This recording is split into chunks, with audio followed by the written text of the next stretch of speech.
ามด้วยความเคารพนะนะโมตัสสะภะคะวะโตอะระหะโตสัมมาสัมพุทธัสสะนะโมตัสสะภะคะวะโตอะระหะโตสัมมาสัมพุทธัสสะนะโมตัสสะภะคะวะโตอะระหะโตสัมมาสัมพุทธัสสะขอความน้อมจงมีแด่พระรัตนตรัยมาเป็นพระโอษฐ์ของพระจอมนี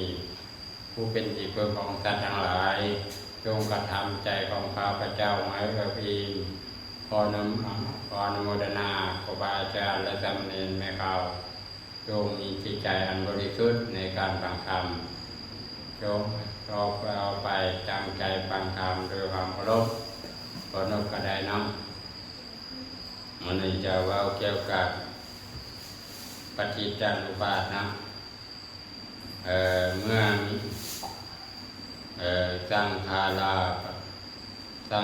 าปัจจยาวิญญาอวิชชาปัจจยาสังขาราปัจจยาวิญญาณังวิญญาณาปัจจยานามาหุปังนามาหุปาปัจจยาจารายตนังจารายตนาปัจจยาปัสโสปัจจยาเวทนาปัจจยาตัณหาปัจจยาอุปาทานังอุปาทานาปัจจยาภาโวภาโวปัจจยาสาติสลามรณังโสกาปริเทวะทุกขาโทมนัสโอปายาตาทั้งหลายจึงเกิดขึ้นเอาไปแจกใจฟังธรรมดูความเคารพนะอันนี้ก็คือเราเกี่ยวกับบาลีนะเป็นว่าพระเจ้าขั้นเราจะฟังนะเรื่องนี้ครูบาเคยสู้วางนะครับสู้แท้สู้ว่าสู้กันซื่อๆดอกกันเอาบ่เข้าใจมันครับจำเก่าเมื่อกี้ครูบาเขาบ่เข้าใจเลยสู้เป็นพระสู้กระทู้น้ำเพิ่นนั่นละบ่เข้าใจจะได้มาครูบามาพิจารณาโอ้มันเลิกสื่อหลายมันเลิกปั่นเกี่ยวประมาณเกี่ยวรถเนาะเกี่ยวรถขันมันไวนั่นมันขาวลองมันไวนั่นนี่นะสมมติว่าเขาจะออกขันบ่ขันเขาพาเข้าไปเนาะยิ่งที่เขาบูเนาะเขาบูเราเข้าไปนำเขาเนาะเข้าไปแล้วมันเกี่ยวนั่นละคือว่าที่รถเกี่ยวเราออกได้อยู่มันเขาออกได้อยู่ออกได้เลยคันเอาออกได้เนี่ยมันต้องยุดก่อนเนาะเขาพายุดจึงออกได้เขาบอกพายุดออกได้เป็นอย่างเอามาทำความเข้าใจเรื่องนี้ว่าประเด็นเรื่องเนาะยิตปัญญาบาตอันนี้แหละเป็นว่ามันเกี่ยวคือเข็มโมงเนาะว่ามันนักอยู่แล้ว12 อย่าง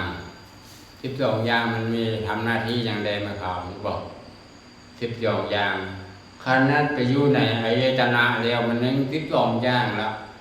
แต่ว่าปฏิจจสมุปบาทนี่มันมี12 ข้อนะ1. อวิชชาเมื่อมีอวิชชาเป็นปัจจัยจึงมีสังขารบอกเมื่อมีอวิชชาจึงมีสังขารเป็นอย่างเพื่อมีอวิชชาย้อนความบุ้งเฮานั่นแหละบูบาปบุญบูโทษนั่นแหละแล้วก็เลยไปคิดปรุงแต่งบัดนี้ปรุงแต่งมาว่าบาปบ่มีบุญบ่มีบัดนี้เห็นบ่บาปบ่มีบุญบ่มีบัดนี้มันคิดปรุงแต่งเอาเด้อวิชชามันก็มีอย่างเดียวแล้วเนาะแต่สังขารนี่มันมี2 แบบเนาะสังขารคือความคิดปรุงแต่งมันบ่บาปสังขารอีกอย่างนึงคือสังขารร่างกายบัดนี้ร่างกายบ่เที่ยงนี่บ่เอาเป็นว่าอยู่แน่อนิจจาวัฏสังขาราสังขารทั้งหลายบ่เที่ยงมันคือกันบ่คือกันได้คือกันแต่ว่าเอามาทำเข้าใจอีกอย่างตัวนี้อีกเพื่อมีความคิดปรุงแต่งอย่างปรุงแต่งด้วยรูปบ่ปรุงแต่งด้วยอย่างด้วยรูปด้วยเสียงด้วย กินด้วยรสด้วยสัมผัสด้วยร่างกายอารมณ์นี่บอกมันไปจิตอยู่ในอายตนะอีกเป็นมันบอกไปจิตอยู่ในอายตนะใดเอามาดังพอใจอีกอย่างว่าเมื่อมีสังขารแล้วเป็นนั้นมีสังขารถูกแต่งมันไปจิตอยู่ในวิญญาณบ่วิญญาณมีอย่างไม่ขาววิญญาณมีอย่างใดวิญญาณหกเลยเคยฟังบ่เขาเคยฟังบ่วิญญาณหกมีอย่างใดวิญญาณหกมันก็ไปจิตอยู่ในจนะคือเก่ายึดอายตนะคือเก่าเด้วิญญาณทางตาวิญญาณทางหูวิญญาณทางดำวิญญาณทางลิ้นวิญญาณทางกายวิญญาณทางใจบอกวิญญาณมันเกิดไปจิตอยู่ในสิ่งนั้นนี้คือเก่า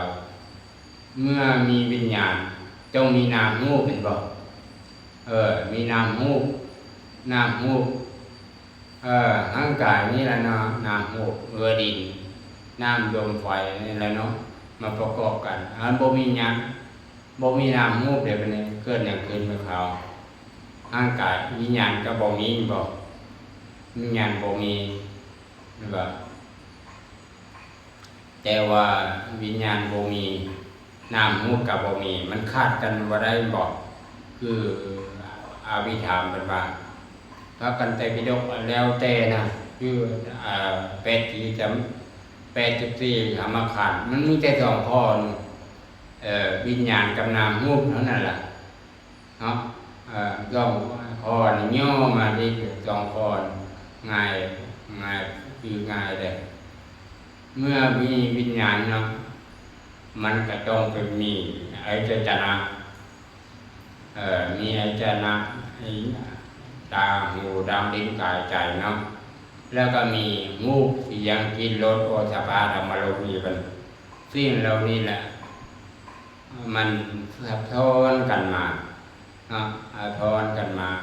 ฮอดอายตนะเมื่อมีอายตนะสิ่งเหล่านี้เนาะมันทำงานมาฮอดนี่แล้วมันไปทำงานคือภาษาตัวนี้ภาษาอย่างมีภาษามีอย่างไม่เขาบอกว่าภาษาอย่างภาษาคือการกระทบได้เนาะการกระทบการสัมผัสคันบ่มีการสัมผัสภาษานี่การกระทบกับบ่มีเห็นบ่เอาคันบ่มีภาษาคือว่าเฮาบ่สามารถรู้ได้ว่าอันนี้มันหยังอันนี้มันอันใดมันจะตาเห็นซื่อๆจะว่าเอามันบ่สามารถสัมผัสได้มันบ่สามารถรู้ได้ต้องมีสัมผัสจึงรู้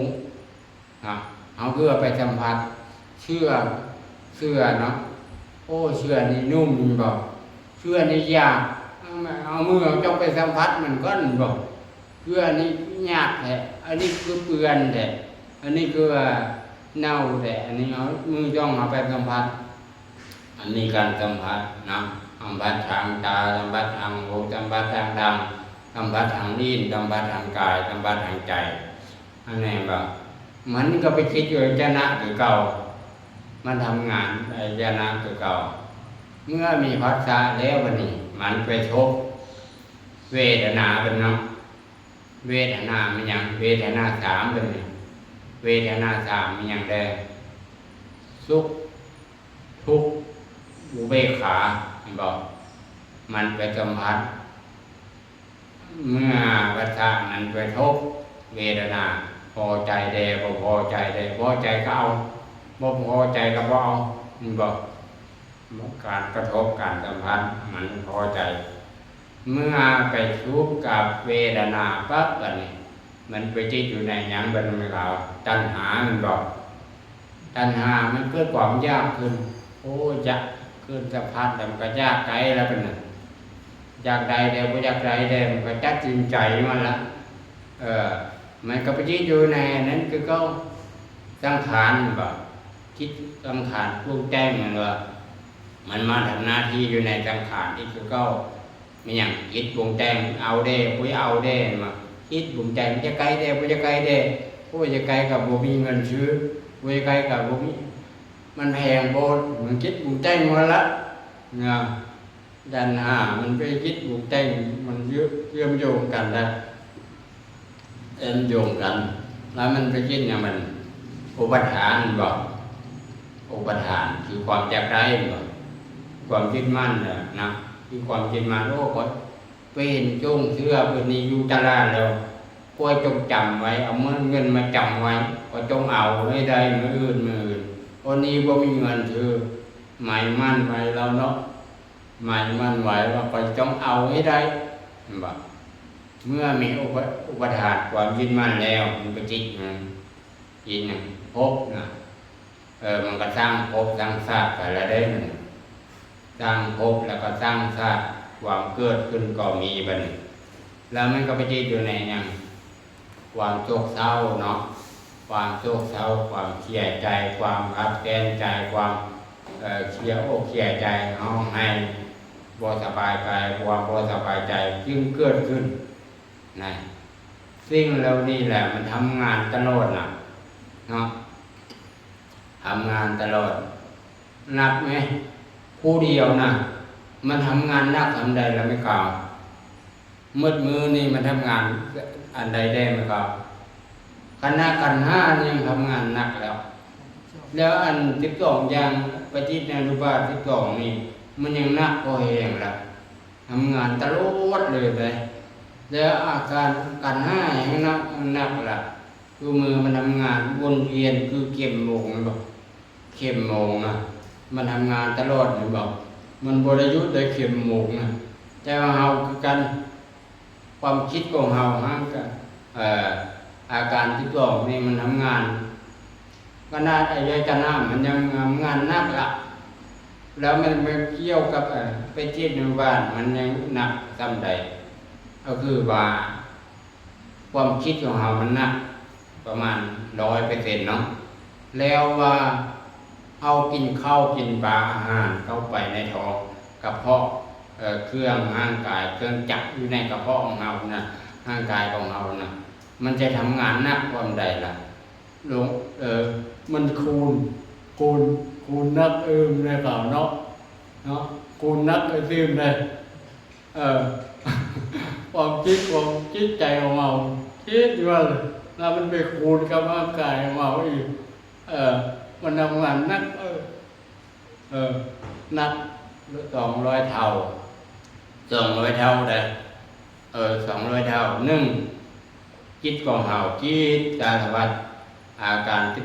12จิตไปเจียมบาทมันก็100บอก100กายได้บาวานับเนี่ยกายเจ้าป่าย่อมาซื่อกายแล้วมาคิดร่างกายของเรากินข้าวปลาอาหารกินอันเดียวก็แล้วแต่มันทำงานใจมันก็ทำงานกระเพาะมันก็ทำงานมันทำงานตองอันนั้นสารพัดนะเรียกว่าองค์4ที่เข้ามันก็ให้เข้าองค์4ที่เข้ามันก็เอาพระเปลือกลงไป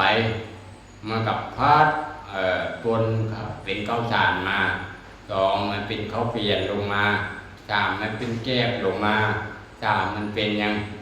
เป็นหำลงมามันบอกมันทำงานตลอดเลยร่างกายของเราบ่ได้หยุดประมาณอายุประมาณนับจังใจเกิดมากับจนฮอด80 ปี90 ปีมีข่าวว่ามันทำงานนักทำใดแล้วก็ทำงานนักหลายทำใดจนฮอดเท่ายันบ่ฮอดเท่าบางคนคันว่าผู้ใดฮอดเท่าก็ได้ยินหลายเนาะคนว่าผู้เฒ่านี่เป็นเอาไว้เจือนจิบางคนอายุบ่ผู้เฒ่าตามเนาะผู้ใดว่าอายุผู้เฒ่านี่ก็ดีหลายอายุยืนหลายดีหลายมีพระอาจารย์องค์นึงถามไปโจว่ามีโจขันเจ้าจับบาดาบุญนี้เจ้าพัฒนาเจ้ามีอายุยืนยาวหลายเท่าไหร่ไม่จูก็จะตอบว่าโอ้ยกันว่ากันยักษ์มีอายุ100 ปีมาแล้วอยู่100 ปีขึ้นเราก็โตเรายังบ่หยุดคันอายุ100 ปีแกงแห้งก็น้อยจึงเอาเรา อายุ100 ปีเราพวกไอ้แหงเราก็ได้มาเอาเนาะอันนึงแม่แล้วเนาะผู้ใดก็มักนั่นแหละอายุ100 ปีแล้วแข็งแรงย่างได้มาได้อายุ100 ปีซื่อๆแล้วนอนจิตเทียมก็เอาเลยเนาะบ่มีเบอร์จักไกลดอกอันว่าแต่ว่ามันก็เป็นไปบ่ได้เนาะความพัฒนาแบบนี้เนาะเห็นว่าคันเฮาทำบุญหลายนั่นแหละนะบุญหลายบุญจะเฮาตาคันเฮาบ่เคยเวียนสักหลายนั่นแหละเฮาจึงมีอายุยืนยาวอันนั้นไม่มีความเวียนสัตว์ทรมานสัตว์อายุเฮาก็แฮงมีโรคกาพยาธิหลายกินยานี่ก็บ่จื้อหยังอันนี้เป็นว่าห้ามมาดามความเข้าใจในเรื่องนี้อีกตอนนะเป็นว่ามันทำงานหนักแล้วก็จะย่อกลับคืนมาเมื่อมีภพแล้วเนาะจึงมีชาติเมื่อมีชาติกันจึงมีภพมาจากไหนเป็นอย่างเป็นสาเหตุเป็นอย่างเป็นปัจจัยจึงมีภพเพราะว่ามันมีอุปทานบอกเพราะความยึดมั่นจึงมีอุปทานเพราะเขายึดมั่นที่มันอย่างในปัสสะนะมีพระปัสหางหูทางดังหางลิ้นเนาะอายตนะนี่แหละยึดมั่นที่มันในหูของเฮาเสียงของเฮาดังกับของเฮาวิญญาณนี้ก็ไม่ของเฮาหมดนะอันนี้แหละมันยังหามว่ามันยังเรายอมรับไปว่าตาหูดำลิ้นใจเป็นของเรายอมรับแต่พระพุทธเจ้าตอนนั้นน่ะว่าจะเว้าสรุปเอานี่มาคือนะจะไม่ยิงพระภูมิพระภาคเจ้านะได้แสดงธรรมให้แจ้พระภิกขุทั้งหลายให้เห็นพระนิพพานภิกขุทั้งหลายก็ตั้งอกตั้งใจฟังพระธรรมเทศนาแต่ว่าเมื่อช่วยวันนั้นน่ะมีมีเท้านาแบกไข่เรากำลังแบกไข่มาเอ็ดเท้านานะมาแล้วเราส่งมาเรามายืนโตจนาพระพุทธเจ้าเราเลยถามว่าสมณะเห็นหัวเขาน้อยอยู่บอกที่คุณทั้งหลายเป็นอะไรไม่เขาคิดไว้ตั้งใจฟังครับพระพุทธเจ้าวิจารณธรรมปุ๊บไม่มีเลยเลี้ยวไปเบิ่งเราหนาแบกไข่นุ่งเสื้อผ้าเราลงกระลังเรามานั่งทั้งหลายก็เลี้ยวหน้าไปเบิ่งพวกเคยตั้งใจฟังธรรมเราเมื่อเราถามเป็นพระพุทธเจ้าก็เลยมารผู้มีบาปทางตรงกันยังเมื่อพระพุทธเจ้าว่านั้นเนาะมารก็เลยว่าหูเป็นของเฮาหูเป็นของเฮาเวทนาเป็นของเฮาอายตนะเป็นของเฮาเราว่ายังหักเราว่านั่นตาหูดำกินใจเป็นของเฮาหมดทานบ่สามารถนี่เฮาได้ผลเฮาอยู่กับทานเอ็นยังเฮาก็ต้องได้อยู่กับทานเมื่อเราเว้าแบบนี้ประมาณเว้าแบบนี้เนาะพุทธเจ้าก็เลยตอบว่างูเป็นของเจ้าแท้งูดำลิ้นกายใจเป็นของเจ้าแต่ว่าที่ใดที่หนึ่งงูเวทนาสัญญาสังขารวิญญาณบ่มีเนาะงูบ่มีเวทนาบ่มีสัญญาบ่มีสิ่งเหล่านี้บ่มีกับเฮาเรานี่แหละท่านบ่สามารถนี่ท่านมาบ่ถึงท่านบ่สามารถมาเฮาได้กันนะผมเอาบ่มีสิ่งเหล่านี้นะเฮาละสิ่งเหล่านี้ไปแล้วท่านบ่สามารถมาเฮาได้บ่สามารถมาได้เป็นมัจจุราชนะมัจจุราชมาจะอยู่นะมาจะอยู่สิ่งเหล่านี้แหละมาอีใดบ่มีหูบ่มีเวทนาบ่มีสัญญาบ่มีสังขารจึงนั่นแหละมานไปบ่ถึงเนาะมานไปบ่ถึงมานไปบ่ถึงมานจะโชคอยู่นั่นแหละมาบ่ได้เนาะ อันนี้เป็นมาพระเจ้าว่าอันสิ่งเหล่านี้บ่มีกับเฮานะเอามาเอาเรื่องนี้เจ้านะเมื่อบ่มีความอุปทานนะอุปทานคือความยึดมั่นนะเมื่อบ่มีความยึดมั่นคือบ่มีตัณหาคือความทะยานอยากนะอยากได้อยากหาอยากมีอะไรนะเมื่อบ่มีตัณหาเมื่อเฮาไปมีตัณหาจึงไปมีเวทนานะเวทนามันเกิดมาจากความพอใจนะตัณหาคือความอยากแล้วมันไปติดอยู่ในเวทนาเมื่อเวทนาจึงมีภาษามันไปเชื่อมโยงกันเลยอุบาจะจีกลับขึ้นมาเลยเมื่อกี้อุบาเอาไปหน้าวันนี้อุบาจะเอาย้อมเอาคืนมาเลยเอาคืนมาฮอดเวทภาษาเป็นอย่างคือมีภาษาคือมีการกระทบอนาคตก็มีการกระทบจึงบ่มีภาษานี่แหละเป็นเหตุเป็นปัจจัยเห็นให้เฮามีสร้างภพสร้างชาติใดนะมีต้นเหตุมีการกระทบการสัมผัสเพื่อมีภาษาแล้วก็มีตัณหาอุปทานจึงมีตัณหาตามอย่างเมื่อมีสิ่งเหล่านี้เนาะจึงมีภาษาแล้วคือเว้ามาแล้วภาษาทางตาสัมผัสทางหูสัมผัสทางดำนี่แหละเมื่อประจิตเชื่อมโยงกับตาหูดำลิ้นกายใจเนาะเกี่ยวกับอายตนะภายในอายตนะภายนอกนะเมื่อเป็นอย่างนี้เนาะเมื่อเป็นอย่างนี้มันก็ไปเชื่อมโยงอย่างวิญญาณไปเนี่ยเมื่อมีวิญญาณ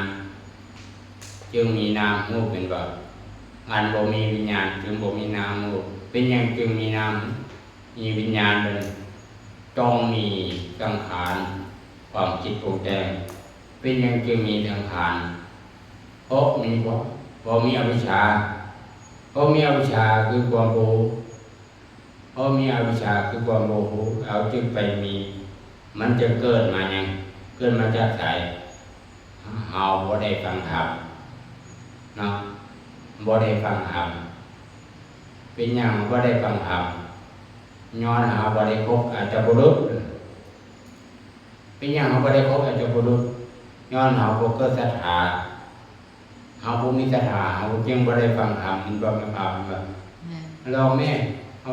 บ่มีศรัทธาแนวเพราะคือครูบาไม่ข่าวนี่บ่มาบวชแล้วเนาะก็คือไปขายเครื่องขายของตลาดอะไรเนาะอันนั้นบ่มีศรัทธาเนี่ยก็คือคนที่อยู่ตลาดเห็นบ่คนอยู่ตลาดขายกำไรของเขาบ่มาวัดมาวางย้อนบ่มีศรัทธาคันคนมีศรัทธานี่มันแม่วัดเฮาเต็มเลยคันคนมีศรัทธาคนจะมาวัดหลายจังได๋โง่คนบ่มีศรัทธาล่ะเมื่อบ่มีศรัทธาย้อนบ่ได้ฟังธรรมเลยเมื่อบ่ได้ฟังธรรมจึงบ่ได้เกิดหยังปัญญาบ่สิ่งเหล่านี้มันห่างไกลไปเรื่อยๆเนาะอันนี้แหละเป็นว่าเอาเมื่อบ่ได้ฟังธรรมจึงเกิดบ่เกิดศรัทธาเมื่อบ่เกิดศรัทธาเอาไปว่าบ่ได้เกิดย้อนบางเฮาบ่ได้คบอัตตปุรุษเมื่อบ่ได้คบอัตตปุรุษ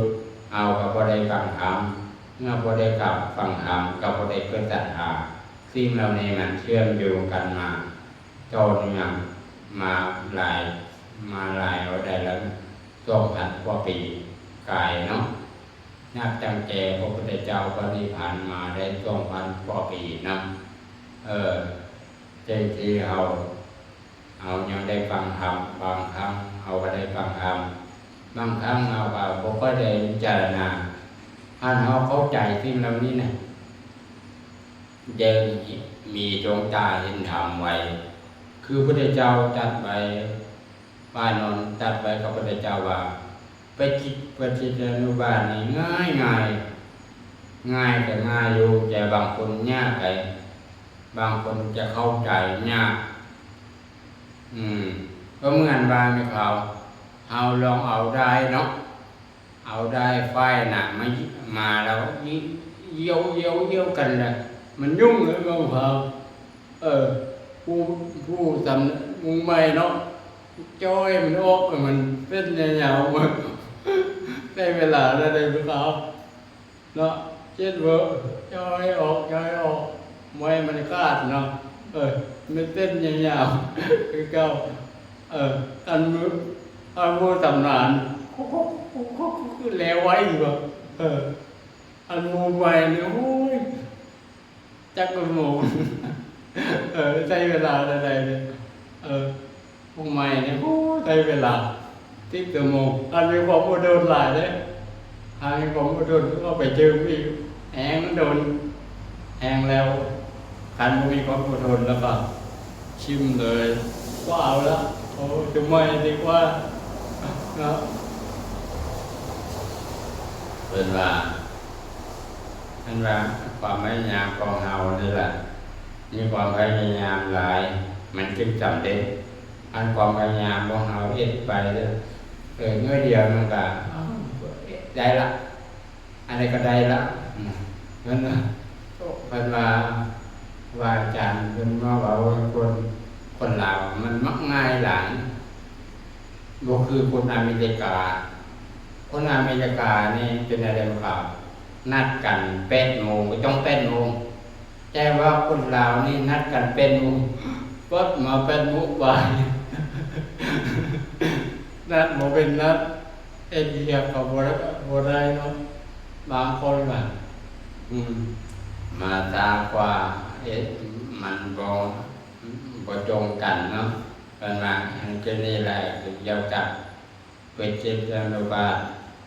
มันคือว่าคือสายได้อะไรเนาะมันยุ่งการเอาเข้าใจนะมันเร็วไวมันบรรลุธรรมไวแบบมันรู้ธรรมไวได้อันเอาเข้าใจเป็นยมบาลมันรู้ธรรมไวกันบอกเข้าใจก็เงินว่าไม่อะไรพอจอดจะละอันจะละได้เวลาเท่าไหร่บางเกิดกับคาดได้นะคาดปั๊บก็เรียบร้อยแล้วไปมาคาดอีกอย่างโง่ก็เป็นดาวละลองไหมเอาได้น่ะมายุ่งกันละก้อยบัวให้มันก่อนหาหมายังไม่ไหม้กันเวลาหาออกใดเนาะให้มันเมื่อคือจนไม่ไหม้เป็นไปก็ได้เนาะเราเนาะเย็ดมันเยี่ยมมันยังมือเปื้อนได้น้ำเมื่อออกแดดไปจุ่มได้มันก็เลยกลายเป็นอันเก่าไปเนาะอันนี้ก็ว่าธรรมะมาก้าวมันนี้เนาะไอ้เราได้มาก้าวมันนี้ได้ฟังหามมันก็ได้ฟังเวลามันจำกัดเนาะวันไว้พระหลายเจ็บคอได้อย่างคอก็วีเลยมีจะไออย่างเดียวขออนุโมทนาเป็นอะไรเข้าใจป่ะเข้าใจตารู้มันไปรู้ทางไวๆเนาะเอาไปเจรณาไปรู้ทางไวๆเห็นแจ้งการนิพพานไวๆเนาะเข้าไปก็อนุโมทนาว่ากุศลดีดาทั้งหลายจำโอ้จัดใจให้ฟังไปพาจุดมนภาวนานี้และครูบาอาจารย์พระอาจารย์มาพาขออนุโมทนาว่ากุศลดีดาทำใจพระไว้พระจุดมนภาวนาได้วิจารนั่งกับดีใจฟังคำด้วยบุญกุศลดีดาตามหนึ่งนี้จงเป็นเอกจงเป็นปัจจัยรอท่านอะไรจงมีความตู้ความเจริญในทางพระนิพพานธรรมจึงเข้าใจในหลักคำสั่งสอนของพระสัมมาสัมพุทธเจ้าได้เห็นแจ้งทางพระนิพพานได้หมดทุกข์ได้เอาเด็กบ้านมาด้วยอนาคตการในการนี้ทุกท่านทุกคนเชิญ